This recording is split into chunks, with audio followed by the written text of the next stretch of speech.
kita akan mulai IOL implantasi. Jadi ini yang terakhir ya. Jadi di dalam Veko ini yang terakhir.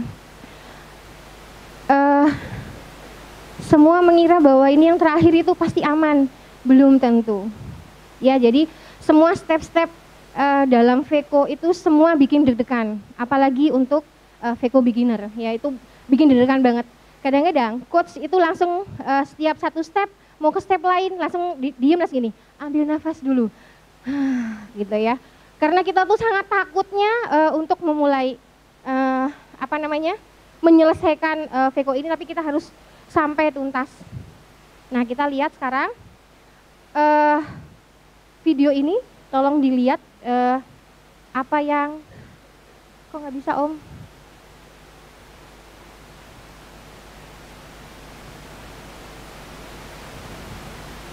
Iya, kita lihat IOL implant, coba diperhatikan.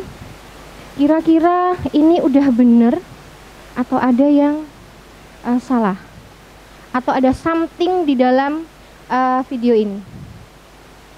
Kita lihat ya.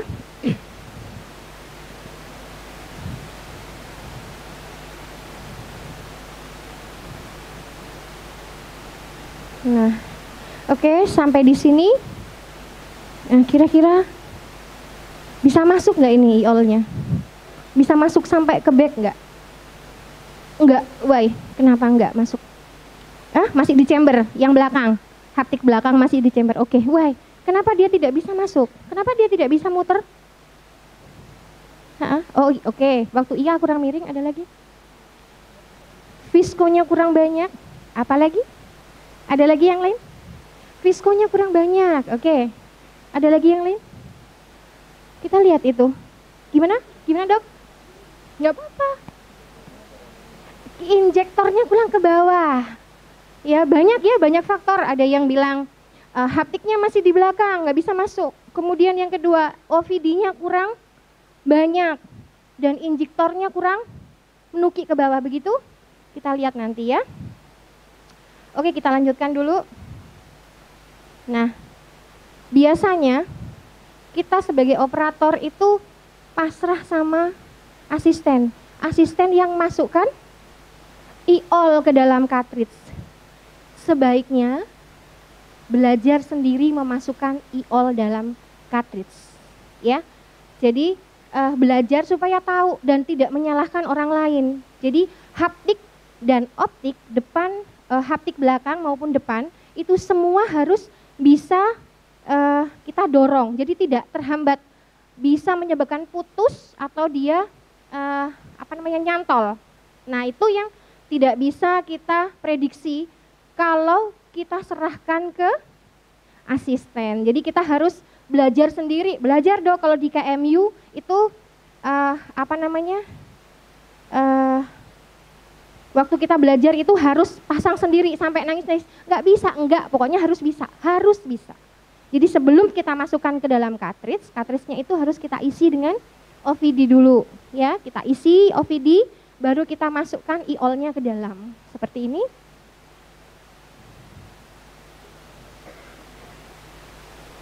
Oke, ini jadi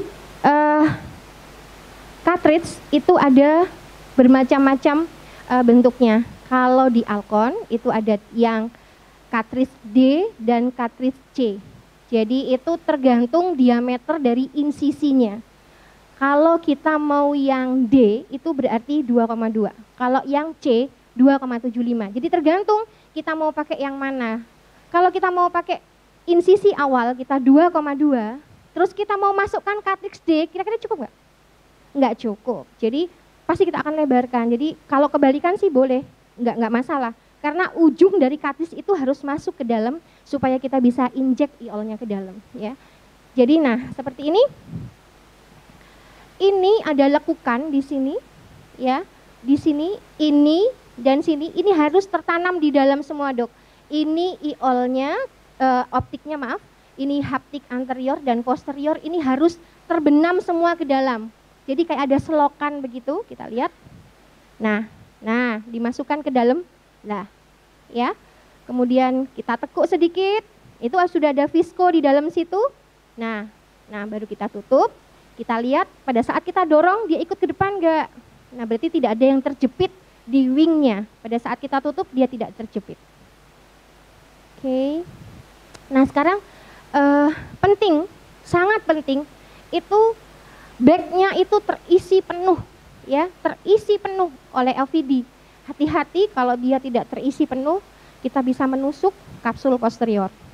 Kemudian kita harus menghindari ada kerusakan di desmet membran, kemudian ada di endotel ataupun iris dan posterior kapsul. Ini juga kita sangat hati-hati. Kayaknya dari mulai awal sampai terakhir kok hati-hati terus aja ya, belum tangannya, belum matanya, belum telinganya, belum kakinya.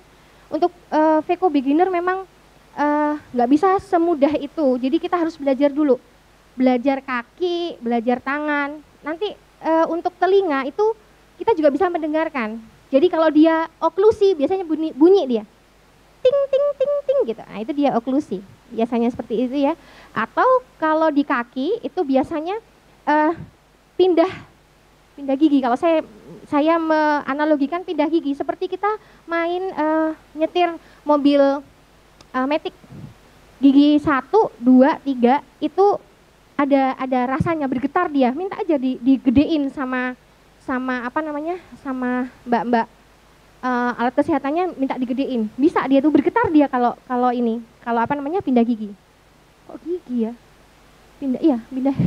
Pindah gigi ya. Kemudian kita juga harus menghindari adanya laserasi dari sisi kita dan zonula sini. Nah ini dia. Coba perhatikan pada saat kita memasukkan OVD itu yang full bagaimana? Nah, dia mengisi bagnya secara full. Kita ulangi ya. Nah, saya punya apa namanya?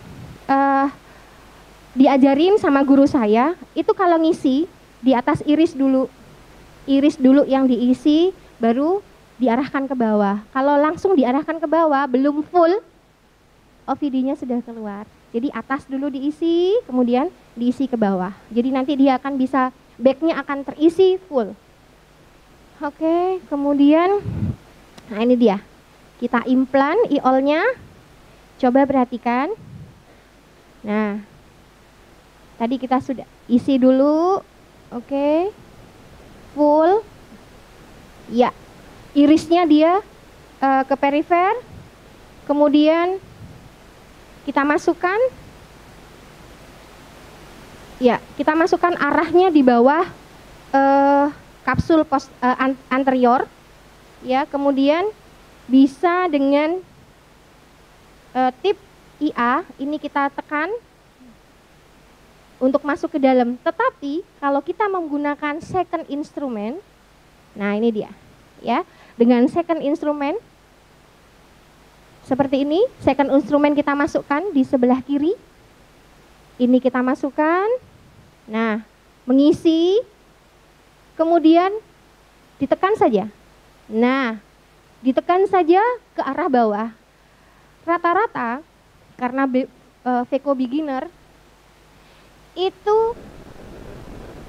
iris spatulanya itu bentuknya mendatar, jadi tidak ditekan, malah bibir luka terbuka, akhirnya OVD keluar, kolaps, udah gemeter lagi, isi lagi gitu ya.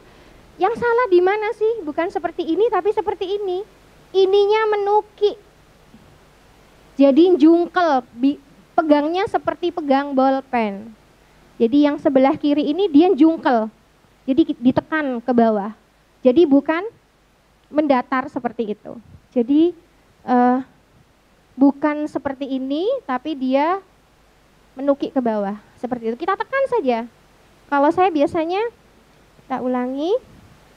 Nah ini coba kita lihat, ini setelah dimasukkan. Oke. Nah ini second instrument akan menekan. Nah itu menukik.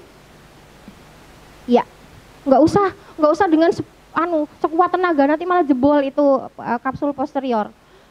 Smooth saja karena kapsul haptik itu sangat lunak, dia akan mengikuti saja. Jadi tidak usah ditekan terlalu full. Oke, selanjutnya ini pemasangan e-all dengan cartridge yang berbeda. Coba perhatikan. Ini pegangnya, ini ada pinset. Pinsetnya bentuknya seperti ini. Yang ada lubangnya ini, jadi dia kayak ada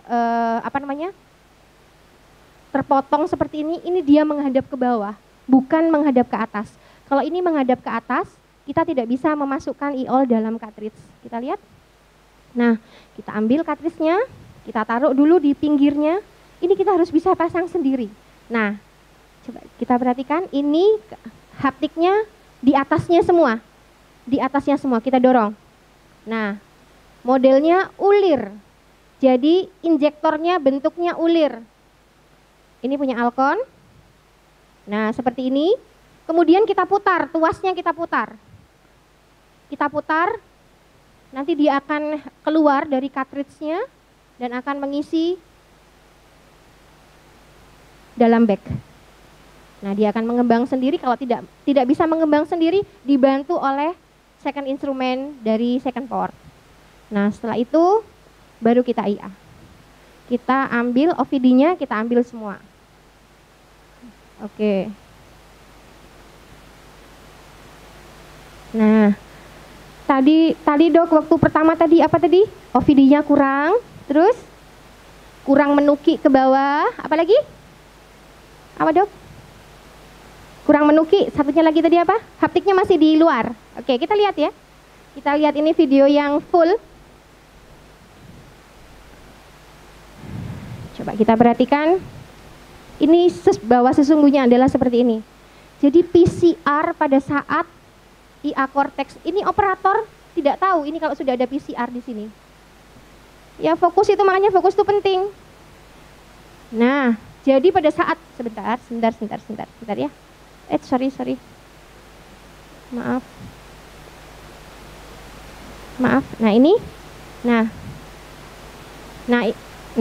oke, ini sudah terbentuk PCR. Kemudian ini Vitreous sudah mulai keluar, kelihatan dok? Ya, pada saat kita isi, dia mengisi, nah itu keluar dia, Vitreousnya. Sudah mulai keluar. Ya, kelihatan ya kalau sudah keluar. Kemudian setelah itu operator tetap berusaha untuk memasukkan e-all. Coba kita perhatikan apa yang terjadi. Nah ini tadi yang dilihat ya. Nah ini diinjek, dia memasukkan e-all di bawah kapsul posterior karena udah PCR. Ini operator masih belum sadar. Ya, dia berusaha untuk memutar. Muternya berarti di mana? Dokter, waktunya kurang 2 menit lagi. Oke. Jadi ini muternya di bawah ya. Jadi terus nanti itu nanti. Nah, coba ya. Oke. Nah, dia semakin terdorong ke Vitreous, semakin hilang dia nanti. Ini ada rescue yang menyelamatkan, tetapi tidak bisa juga. Dia sudah kadung terdorong ke sana. Nah, sudah goodbye habis ini. Ini kalau yang kayak gini jangan disalahkan pasiennya. Pasiennya ini diem aja kok ini. Nah, ini dicoba. Nah, rescue, SOS tidak berhasil diangkat dan dia semakin terdorong ke bawah. Wassalamualaikum warahmatullahi wabarakatuh. Ya, udah kalau gini lemes rasanya. Kalau sudah operasi seperti ini. Nah, sekarang take home message-nya ya. Jadi sebelum kita memasukkan e-all, ya yang pertama kali identifikasi dulu apakah kapsul posteriornya aman. Aman dulu kapsulnya baru kita bisa masukkan ya. Kemudian fokus di kapsuler bag. Isi OVD-nya full. Dan pada saat kita menginsersi e-all di cartridge itu dengan benar. Jadi pada saat kita injek itu e-all-nya juga ikut terdorong. Tidak ada sama sekali e-all yang terjepit dalam cartridge. Kemudian masukkan e-all-nya ke dalam bag secara hati-hati dan benar. Ya, itu take home message-nya. Mudah-mudahan tidak membuat teman sejawat sekalian takut untuk memulai VECO. Ayo, mulai VECO. Setelah ini kita harus mulai VECO. Terima kasih. Assalamualaikum warahmatullahi wabarakatuh.